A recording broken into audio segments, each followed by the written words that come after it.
नमस्कार, मैं हूं दीपाली राणा। आप देख रहे हैं कल का बाजार और आज का सेशन एक बार फिर से शानदार तेजी का सेशन रहा क्योंकि सेंसेक्स निफ्टी दोनों ही रिकॉर्ड ऊंचाई पर बंद हुए हैं। निफ्टी पहली बार 13,000 के ऊपर यानी 13,050 के पार क्लोज हुआ है। सेंसेक्स पहली बार 44,500 के ऊपर क्लोज होने में कामयाब हुआ है और हालांकि इंटरडे में तो और भी ज्यादा स्ट्रेंथ हमने मार्केट से बनते हुए देखी थी। आज मिड कैप्स में भी खरीदारी का ही रुझान था। Mid cap small cap index में लगातार हमने खरीदारी देखी और अगर आप सेगमेंट्स देखेंगे तो निफ्टी बैंक, निफ्टी ऑटो, यहाँ पर काफी स्ट्रॉन्ग मोमेंटम आज के सेशन में बना हुआ था। और इंटरेस्टिंग ये है कि एफआईज की ओर से लगातार बाइंग हो रही है। आज के सत्र में भी जो एफआईज ने खरीदारी की है वो 4500 करोड़ की है कैश मार्केट में। हालांकि डीआईज ने मुनाफा समेटा है 2522 करोड़ के आसपास का। एफआईज की इनफैक्ट जो मंथली इन्वेस्टमेंट है वो काफी स्ट्रांग रही है। नवंबर में अब तक अगर आप देखेंगे उनका तो 56,000 करोड़ तक का निवेश आ चुका है जो कि पिछले 20 सालों में हाईएस्ट मंथली इनफ्लो है। तो एफआईज की जो बाइंग आ रही है उससे सपोर्ट मिल रहा है और इसीलिए लगातार रिकॉर्ड हाईज हम बनते हुए देख रहे हैं। ऐसे में इसको लेकर क्या स्ट्रैटेजी अपनानी चाहिए, खरीदने चाहिए स्टॉक्स या फिर मुनाफे में है तो प्रॉफिट्स लेने चाहिए या फिर नहीं, इसी पर बातचीत करेंगे। हमारे साथ आज के एक्सपर्ट सुदीप बंदोपाध्याय भी मौजूद हैं और ये शो ट्विटर, फेसबुक पर लाइव भी है तो अपनी क्वेरीज आप वहां भी भेज सकते हैं और आपके तमाम सवाल, ज्यादा से ज्यादा क्वेश्चंस को इस शो में हम शामिल करने की कोशिश करेंगे। सुदीप जी, स्वागत है आपका। नमस्कार। पहले तो एक आउटलुक मार्केट्स पर ही एफआईज की स्ट्रॉन्ग बाइंग और उसी कारण नए रिकॉर्ड हाईज हम बनते हुए देख रहे हैं। लग रहा है ये मोमेंटम अभी और सस्टेन करेगा?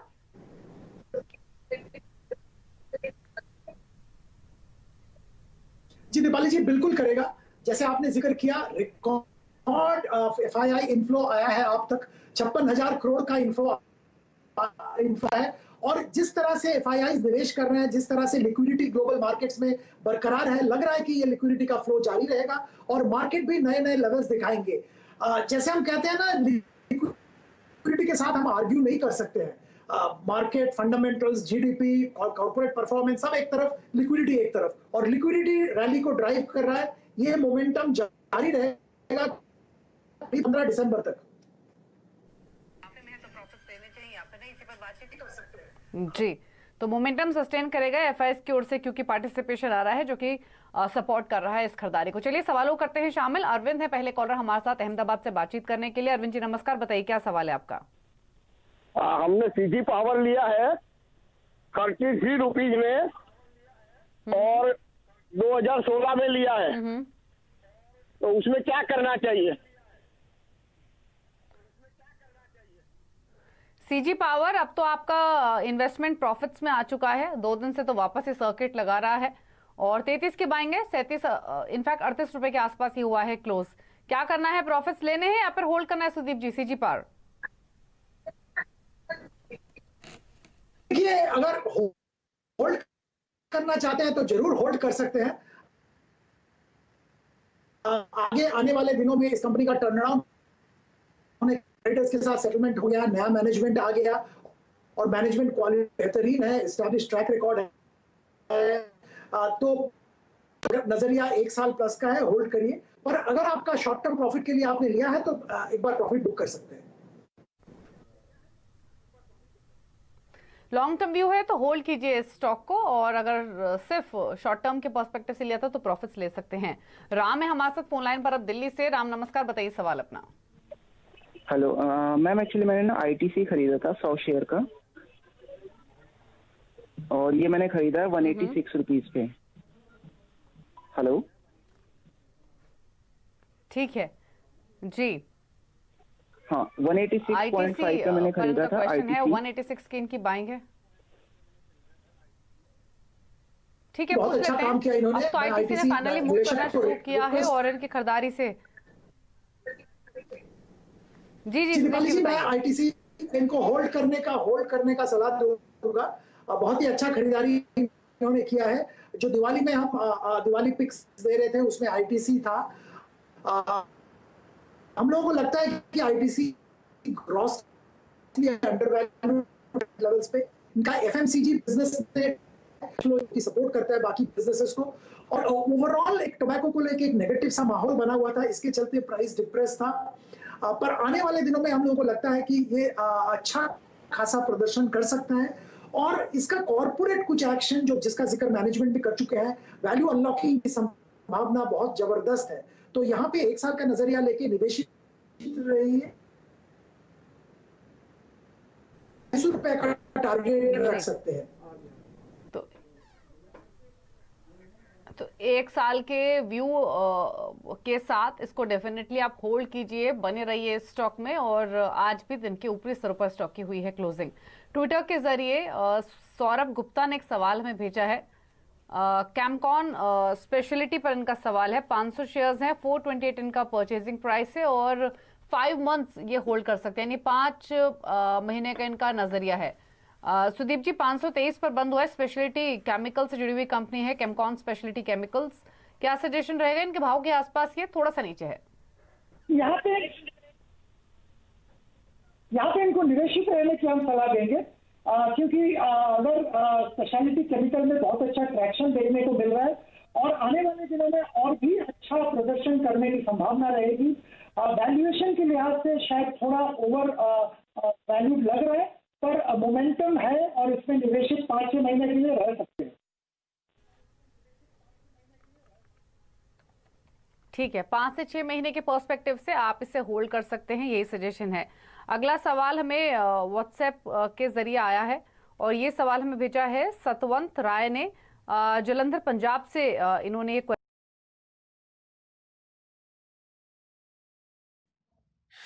वीडियो में आगे बढ़ने से पहले डिस्क्रिप्शन बॉक्स में जो लिंक दिया गया है वहां पे क्लिक करके इंडिया के नंबर 1 ब्रोकरेज हाउस जीरोडा के साथ जुड़िए, जहां पे आपका ब्रोकरेज 0 लगेगा और अगर लगेगा तो वो भी सिर्फ 20 रुपये इंटरडे ट्रेडिंग के लिए। क्वेश्चन भेजा है और इंटरेस्टिंग ये है कि स्कॉच है इनके पास। इनफैक्ट हमारे साथ फोन लाइन पर है। सतवंत जी नमस्कार, बताइए क्या सवाल है आपका? ये मेरे पास मैडम स्कोर शेयर है 60 रुपए के साथ से 2013 से मार्च। हेलो, 2013 से? हाँ, 2013 में इनफैक्ट इसका ये प्राइस होता था 60 रुपए के आसपास का। और इनफैक्ट 2013 में नहीं, ये 12-13 उन सालों में इन्हीं लेवल्स के आसपास घूमता था। मतलब दाद देनी होगी आपकी पेशेंस को कि आपने इतने साल दिए और आप देखिए मल्टी फोल्ड प्रॉफिट्स आपको हो रहे हैं इस स्टॉक में। हाँ जी, तो अब मुझे ये बताइए क्या सजेशन होगा? मतलब ये तो ट्रू एग्जाम्पल है कि लॉन्ग टर्म अगर आपने किसी अच्छे स्टॉक को समय दिया है तो आपका पैसा बनेगा और भरपूर बनेगा। अब बताइए इनको क्या करना है? प्रॉफिट्स ले लें 1400 के भाव पर, 60 रुपए की खरीदारी है। जी देखिए, जिन्होंने 60 रुपए में खरीदा है उनके लिए सलाह देना बहुत मुश्किल है, क्योंकि अगर उनका प्रॉफिट बुक करना चाहते हैं बेशक जाके करिए। इतना अच्छा निवेश, इतना अच्छा प्रदर्शन निवेश में बहुत कम देखने को मिलता है। इतना संयम से शेयर को होल्ड करना भी एक मिसाल है। पर हाँ, मैं यहाँ पे इतना मैं कह सकता हूँ कि ट्रैक्टर सेक्टर में बहुत अच्छा प्रदर्शन देखने को मिल रहा है। रूरल इकोनॉमी और एग्रीकल्चर को बहुत अच्छा सपोर्ट मिल रहा है। ट्रैक्टर का डिमांड बहुत अच्छा आ रहा है। तो अगर इस लेवल से इस पे ध्यान दें कि 1400 लेवल पे आपको क्या करना चाहिए, विदाउट कीपिंग इन माइंड इनका खरीदारी का प्राइस 60 रुपया है, तो मैं ये कहूंगा कि निवेशित रह सकते हैं। यहाँ से भी अच्छा प्रदर्शन होने की संभावना है। होल्ड कर सकते हैं, यहां से भी प्रदर्शन आगे भी बेहतर रह सकता है इस स्टॉक का। तो बने रहिए। कांग्रेचुलेशंस इतने स्ट्रॉन्ग प्रॉफिट्स के लिए। शैलेश पटेल है हमारे साथ बड़ौदा से। शैलेश जी नमस्कार, बताइए सवाल अपना। नमस्कार, मैंने आरसीएफ खरीदा था 9500। नमस्ते। एट द एवरेज रेट 88 पर। तो इसका क्या करूं, बेच दूं या नहीं? ठीक है सुदीप जी, ऑलमोस्ट इनकी निवेश की राशि आधी हो चुकी है। 46 पर क्योंकि कर रहा है ट्रेड, 88 की इनकी एवरेज बाइंग है। अब क्या करना है? और क्वांटिटी भी देखिए, 9,500 शेयर्स है इनके पास।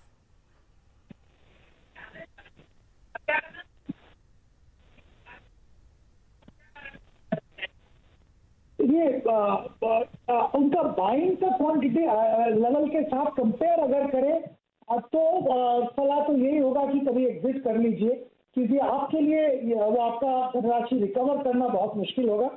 पर अगर आप करंट लेवल पे हमसे ये पूछें कि यहाँ पे आपको क्या करना चाहिए, तो मेरा सलाह यही होगा कि फर्टिलाइजर सेक्टर में बहुत सारे रिफॉर्म्स मेजर सरकार की तरफ से आ रहे हैं। कुछ कंपनीज में जिसका जिक्र आपने किया, वहां पे भी सरकार की तरफ से डिसइन्वेस्टमेंट की बात चल रही है। तो ये सारे फैक्टर्स नजर में रखते हुए और ये भी नजर में रखते हुए कि एग्रीकल्चर में अच्छा खासा ट्रैक्शन दिख रहा है। मानसून 2 साल अच्छा हुआ है, डिमांड अच्छा है, तो प्राइसेस शायद बढ़ेंगे इस लेवल से भी, और अगर 6-8 महीना आप इंतजार करें तो 20 to 25% अप्रिसिएशन इस लेवल से आप देख सकते हैं। विजय हैं हमारे साथ अगले कॉलर बातचीत करने के लिए बुल्धाना से। विजय जी नमस्कार, बताइए सवाल अपना। हेलो हेलो, पूछिए क्वेश्चन। हाँ, रुचि सोया है 40 क्वांटिटीज एट ₹1138। तो प्राइस देखकर तो लगता है कि आपने ये जून के आसपास खरीदारी की है। अभी कुछ 4 महीने हुए होंगे शायद। अगर बढ़ने की उम्मीद जितनी हो तो तेजी तब से तक कर सकता हूं मैं। सुदीप जी, ऐसे स्टॉक की हालांकि प्राइस मूवमेंट को प्रिडिक्ट करना बहुत डिफिकल्ट है, जो सर्किट टू सर्किट मूव करता हो, फिर चाहे वो ऊपर की तरफ हो या फिर नीचे की तरफ हो। ये उसका क्लियर एग्जांपल है। जून में जो इसमें पूरे महीने सर्किट लगे और उसी तेजी से नीचे भी आया, अब वापस ये कुछ दिनों से सर्किट लगा रहा है। नुकसान इनका कम तो हुआ है, पर अभी कर रहा क्या है, 716 पर बंद हुआ है आज। देखिए दीपाली जी, मेरी सलाह तो यही होगी, ये सब शेयर्स में इन्वेस्टर ना घुसे। अगर मोमेंटम ट्रेड कर रहे हैं तो अलग बात है, पर एज एन इन्वेस्टर मैं इन शेयर से दूर रहने की सलाह दूंगा। और मेरी गुजारिश तो यही होगी कि यहाँ से निकल जाए। अगर आपने ट्रेडिंग के लिहाज से लिया है तो आप कर सकते हैं ट्रेडिंग, पर निवेशक के लिहाज से कभी ये सब शेयर में मत घुसिए। बिल्कुल, तो एग्जिट करने की सलाह है, जैसी मौका मिले आप निकलिए स्टॉक से, आपके भाव के आसपास पहुंचे तो। कल्पेश है हमारे साथ। इनफैक्ट फेसबुक के जरिए कल्पेश ने सवाल भेजा है अदानी ग्रीन्स पर। 95 शेयर्स इन्होंने अदानी ग्रीन्स के बाय किए हैं, 995 इनका परचेजिंग प्राइस है। तो इस स्टॉक पर भी सलाह दीजिए, क्या करना चाहिए इनको। 1205 पर ये ट्रेड हो रहा है, 2% ऊपर बंद हुआ। ये प्रॉफिट्स में है, अच्छे ले ले प्रॉफिट्स या फिर होल्ड करें। जी मेरी सलाह तो यही होगी कि प्रॉफिट बुक कर ले। कंपनी में दम है, कंपनी में प्लान्स भी बहुत अच्छे हैं, और ये ग्रीन एनर्जी सेक्टर में दिग्गज कंपनी है। पर इसका वैल्यूएशन मैं आज तक समझ नहीं पाया हूँ, कैसे ये वैल्यूएशन आ रहा है, इस वैल्यूएशन में कैसे ट्रेड हो रहा है। तो मेरी सलाह तो यही होगी कि प्रॉफिट बुक कर ले। मनीष है हमारे साथ अब फोन लाइन पर, इंदौर एमपी से बातचीत करने के लिए। मनीष जी गुड इवनिंग, बताइए सवाल अपना। मैम मैंने 700 शेयर मेजरॉक के खरीदे हैं। हेलो, पूछिए किस लेवल पर खरीदे आपने। मैंने 182 के लेवल के खरीदे हुए हैं, तो मैं अब इसमें होल्ड करूं या सेल होके बाहर हो जाऊं, क्योंकि अभी आज 1-2 रुपए ऊपर ही था। तो सुदीप जी क्या सलाह होगी। मैसगांव डॉकशिप पर इनकी बाइंग 182 की है, उसी के आसपास ये बंद हुआ है, क्या करें। देखिए मेरा ये फेवरेट स्टॉक के लिस्ट में माझगांव डॉक है। पिछले कुछ दिन पहले इसका आईपीओ आया था और लिस्टिंग हुआ था। बेहतरीन कंपनी है पीएसयू सेक्टर में। बैलेंस शीट बहुत बेहतर है, बैलेंस शीट, और परफॉर्मेंस भी बहुत ही अच्छा रहा है। कैश बहुत रिजर्व्स है कंपनी के पास, अच्छा खासा डिविडेंड देता है, और आने जो डिफेंस सेक्टर में है जहां पे सरकार का बहुत अच्छा फोकस है। तो हमारी सलाह तो ये होगी कि यहाँ पे निवेशित रहे और 1 साल इस शेयर को दे, बहुत अच्छा फायदा मिलेगा। हम तो निवेशक को ये कहते हैं कि डिफेंस सेक्टर में आपको किसी शेयर में खरीदारी करनी है तो माझगांव डॉक पे खरीदारी कीजिए। तो इस लिहाज से मैं इनको निवेशित रहने की सलाह दूंगा। ठीक है, होल्ड कीजिए स्टॉक को, बने रहिए इसमें। व्हाट्सएप के जरिए राजीव रंजन ने सवाल भेजा है दिल्ली से। बजाज फाइनेंस पर इनका सवाल है। 110 शेयर 3758 के भाव पर इन्होंने खरीदे हैं और प्रॉफिट्स में है ये, क्योंकि 4700-4800 पर ये स्टॉक ट्रेड हो रहा है। ले लें ये 1000 रुपए का मुनाफा या फिर होल्ड रखें। देखिए मुनाफा लेने की मैं सलाह दूंगा। यहाँ पे बेहतरीन कंपनी है, बेहतरीन मैनेजमेंट है, परफॉर्मेंस हमेशा अच्छा रहा है, पर वैल्यूएशन में इस लेवल पे ज्यादा कंफर्ट नहीं है और यहाँ से बहुत बड़ा एप्रिसिएशन दिख नहीं रहा है। मोमेंटम ट्रेड अगर करना है तो आप उस हिसाब से डिसीजन लीजिए, पर अगर आपने निवेश के तौर पे लिया है तो एग्जिट ले लीजिए। ठीक है, रोहित है हमारे साथ फोन लाइन पर मुंबई से। रोहित जी नमस्कार, बताइए सवाल अपना। हाँ मैम, मेरे पास सिप्ला के शेयर है, 1000 share at the rate of 753। Short term view है, क्या करना चाहिए मेरे को। शॉर्ट टर्म व्यू सिप्ला में 753 की बाइंग है, 748 पर क्लोज हुआ है, क्या सजेशन है? निवेशित रहिए क्योंकि फार्मास्यूटिकल सेक्टर में अच्छा खासा अट्रैक्शन है। पर अगर शॉर्ट टर्म का मतलब आपका 2-3 दिन का बात है तो मैं इसमें आपको ज्यादा देर इंतजार करने के नहीं सलाह दूंगा। पर अगर आपका 1 मंथ प्लस नजरिया है तो निवेशित रहिए। तो 1 मंथ प्लस का अगर आपका पर्सपेक्टिव है तो इन्वेस्टेड रहिए अपनी इस पोजीशन में, होल्ड करने की ही सलाह है सुदीप जी की ओर से। चलिए इसी के साथ एक ब्रेक का भी वक्त हुआ है। ब्रेक के बाद जब वापस लौटेंगे तो कुछ और क्वेरीज को शामिल करेंगे, लेकिन ब्रेक में जाने से पहले बात करते हैं सीएनबीसी आवाज और नेशनल स्टॉक एक्सचेंज की खास मुहिम इन्फॉर्म्ड इन्वेस्टर के बारे में, और इसका मकसद है निवेश के प्रति जागरूकता को बढ़ावा देना। आज हम केवाईसी से जुड़ी एक बेहद अहम बात आपको बताएंगे। केवाईसी के कॉलम को कभी भी आपको खाली नहीं छोड़ना चाहिए। केवाईसी भरते वक्त खाली विकल्प को क्रॉस कर दें, क्योंकि केवाईसी में खाली कॉलम छोड़ना एक ब्लैंक चेक इशू करने जैसा होता है। तो इसीलिए जागरूक निवेशक बनिए, अच्छे स्टॉक्स के साथ पोर्टफोलियो क्रिएट करने के साथ इन छोटी छोटी बातों पर भी गौर कीजिए।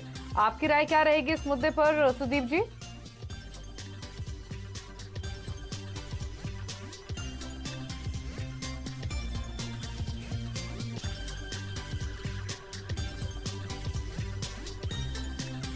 मुझे लग रहा है सुदीप जी से बातचीत नहीं हो पा रही है, एक छोटा सा ब्रेक के लिए रुक रहे हैं, लेकिन जब लौटेंगे तो कुछ और सवालों करेंगे शामिल। अब देखते हैं कल का बाजार। कल का बाजार सुदीप बंदोपाध्याय हमारे साथ बने हुए आपके सवालों को शामिल करने के लिए, और क्वेरीज हमें ढेर सारी मिल रही हैं। और अब एक कॉलर टाटा मोटर्स पर सवाल पूछने के लिए हमारे साथ फोन लाइन पर हैं। राजकुमार है हमारे साथ। राज जी नमस्कार, बताइए सवाल अपना। चलिए माफ कीजिए, ये फोन लाइन पर नहीं है, फेसबुक के जरिए उन्होंने सवाल भेजा है। टाटा मोटर्स 172 की खरीदारी है इनकी सुदीप जी, और अशोक लीलैंड 91 की बाइंग है। दोनों स्टॉक्स इनके खरीदारी के भाव के आसपास ही है, शायद हाल फिलहाल की ही इनकी बाइंग होगी। क्या करना चाहिए? देखिए, टाटा मोटर्स पे मैं निवेशित रहने की नहीं सलाह दूंगा, वहां से एग्जिट लेने की सलाह दूंगा कि बहुत सारा डिपेंडेंस चाइनीज मार्केट पे जेएलआर का जो सेल होता है उस पे है, और अभी भी चाइनीज मार्केट में कुछ क्वेश्चन मार्क्स अभी भी है जेएलआर का मॉडल लेके और बाकी बहुत सारे चीज लेके। इकोनॉमिक रिकवरी विश्व भर में कंप्लीट नहीं है, तो टाटा मोटर्स पे मैं पोजीशन निकालने के लिए सलाह दूंगा। अशोक लेलैंड में निवेशित रह सकते हैं अगर आपका नजरिया 1 साल प्लस का है, क्योंकि 4 व्हीलर और जो कमर्शियल व्हीकल सेगमेंट में रिकवरी आने वाला है, अभी तक ज्यादा देखने को नहीं मिला, पर आप निवेशित रह सकते हैं अगर आपका नजरिया 1 साल है। मुदत बजाज है हमारे साथ फोन लाइन पर दिल्ली से। मुदत जी नमस्कार, बताइए सवाल अपना। नमस्कार मैम, मैंने IRCTC की 6 स्टॉक्स ले रखे हैं 1400 के रेट पे, तो मेरा प्रोस्पेक्टिव लॉन्ग टर्म के लिए बताइए क्या करना चाहिए? बताइए सुदीप जी, 1400 की बाइंग है, व्यू लॉन्ग टर्म है? देखिए, लॉन्ग टर्म के पर्सपेक्टिव से रहना चाहते हैं तो रह सकते हैं, पर अभी इमीडिएट फ्यूचर में बहुत अच्छा कुछ प्रोस्पेक्ट नहीं दिख रहा है। जो जैसे आप जानते हैं, कोरोना के चलते रेलवे बुकिंग्स पे प्रेशर है, हर जगह पे प्रेशर है। जो फूड का सर्विस इन्होंने लॉन्च किया था वो भी रद्द करना पड़ा, तो बहुत सारे दिक्कतें शॉर्ट टर्म में दिख रहे हैं और रिकवरी में थोड़ा टाइम लगेगा। तो हमारी सलाह ये होगी तो टेम्पोरली आप एग्जिट ले लीजिए, बाद में may be after 6 months looking at the position तब आप इसमें वापस आ सकते हैं। पर आज के दिन में यहाँ पे बहुत ज्यादा कुछ परफॉर्मेंस अच्छा होने की संभावना नहीं दिख रहा है।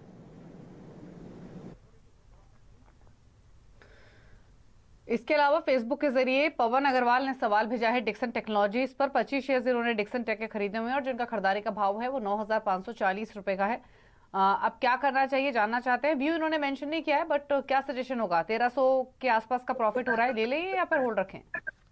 देखिए, ये ऐसे थर्ड पार्टी मैन्युफैक्चरिंग क्षेत्र के दिग्गज कंपनी है और इंडिया में मैन्युफैक्चरिंग का बहुत अपॉर्चुनिटी आने वाले दिनों में आ रहा है। सरकार की तरफ से भी बहुत सारे कंसेशंस, बहुत सारे बेनिफिट्स दिए जा रहे हैं। तो अगर आपका नजरिया लंबा अवधि का है तो निवेशित रहिए, यही हमारा सलाह होगा। पर आप क्योंकि प्रॉफिट में है, अगर आपका शॉर्ट टर्म नजरिया है तो प्रॉफिट बुक करके निकल जाइए। जी, दीपक शर्मा है हमारे साथ अब फोन लाइन पर मुंबई से। दीपक जी नमस्कार, बताइए सवाल अपना।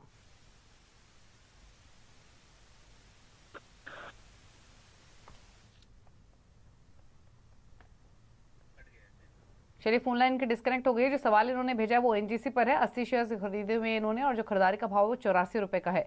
84 की बाइंग है सुदीप जी, 76 पर क्लोज हुआ है, क्या करें? अगर आपका नजरिया लंबी अवधि का था जिसलिए आपने लिया है तो निवेशित रहिए, क्योंकि ऑयल एंड गैस सेक्टर के दिग्गज कंपनी है। ऐसा कोई प्रॉब्लम नहीं है जिससे मैं हड़बड़ा के एग्जिट लेने की सलाह दूंगा। मार्केट फ्लक्चुएशन 2-4 रुपए ऊपर नीचे होता रहता है, पर अगर आपका शॉर्ट टर्म का नजरिया है, आपने वो रिसेंटली जो स्पॉट आया उसका उस टाइम में लिया है मोमेंटम चेज करने के लिए, तो शायद आपके लिए एग्जिट लेना सही होगा। अमित भाटिया हैं जयपुर से बातचीत करने के लिए। अमित जी नमस्कार, बताइए सवाल अपना। मैडम मेरे पास 5000 कोल इंडिया है 114 के भाव से, तो मुझे मेरा लंबी अवधि का निवेश का प्लान है, तो क्या करना चाहिए? क्या सजेशन रहेगा? लॉन्ग टर्म व्यू है, फायदे में है हालांकि ये फिलहाल कोल इंडिया में, क्योंकि बाइंग इनकी 114 की है। रखें इसको अभी? बिल्कुल रखिए, क्योंकि देखिए कोल इंडिया का दिग्गज कोल मैन्युफैक्चरिंग कंपनी है, और इनके पास जितने माइंस हैं और जो लो कॉस्ट माइनिंग की अपॉर्चुनिटी है हाई क्वालिटी कोल का, वो बहुत कम माइनिंग कंपनी किसके पास होता है। हाँ, प्रोडक्शन लेके कुछ दिक्कतें थी, एफिशिएंसी के कुछ इश्यूज थे, पर प्राइवेट सेक्टर को माइनिंग में आने की अपॉर्चुनिटी दी जा रही है। प्राइवेट सेक्टर भी आ रहा है तो कंपटीशन बढ़ेगा और एफिशिएंसी जरूर बढ़ेगा। तो अगर आपका लंबा अवधि का नजरिया है, बेझिझक निवेशित रहिए।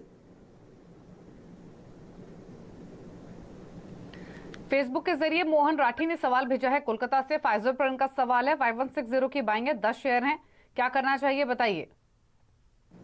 जी निवेशित रहिए। फाइजर ने आपने शेयर लिया, 10 शेयर लिया, आपका नजरिया आई एम श्योर लंबी अवधि का है, निवेशित रहिए।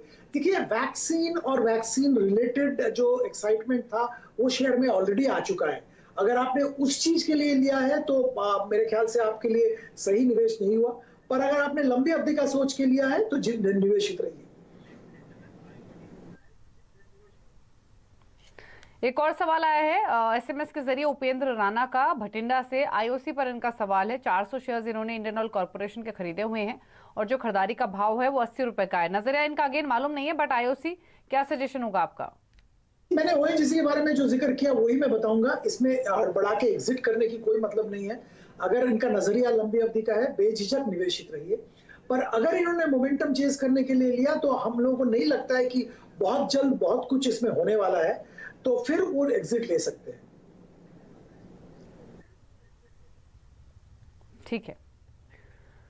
पंकज खत्री ने एक सवाल भेजा है और हिमाद्री स्पेशलिटी केमिकल पर इनका सवाल है। 3000 शेयर्स इन्होंने खरीदे हुए हैं और जिनका खरीदारी का भाव है वो 54 रुपए का है। जानना चाहते हैं आप क्या करें? तो हिमाद्री स्पेशलिटी 41 पर क्लोजिंग हुई है स्टॉक की, क्या करना चाहिए? बिल्कुल निवेशित रहिए। स्पेशलिटी केमिकल पे हम लोगों का व्यू बहुत पॉजिटिव है और आने वाले दिनों में सारा सेक्टर का कुछ हद तक रीरेटिंग हुआ है और आने वाले दिनों में और भी अच्छा प्रदर्शन देखने को मिलेगा। अगर आप 5 साल के लिए कुछ लेना चाहेंगे तो जरूर स्पेशलिटी केमिकल्स के शेयर्स और फार्मा के शेयर्स लेने के लिए हम सलाह देते हैं। तो इसी सेक्टर में, इसी स्पेस में हिमाद्री भी आता है, तो यहाँ पे बिल्कुल निवेशित रहिए अगर आपका नजरिया लंबी अवधि का है। लॉन्ग टर्म व्यू है तो होल्ड कीजिए हिमाद्री स्पेशलिटी केमिकल को, यही सजेशन है। चलिए फिलहाल इतने सवाल करेंगे शामिल। सुदीप जी को डिस्क्लोजर आपकी ओर से। जी, जिन शेयर्स में हमने खरीदारी की सलाह दी वो हमारे निवेशक को भी सलाह देते हैं वही, पर हमारे खुद के पोर्टफोलियो में ये शेयर्स नहीं है। शुक्रिया आपका इस शो का हिस्सा बनने के लिए और सभी स्टॉक्स पर अपने व्यूज देने के लिए।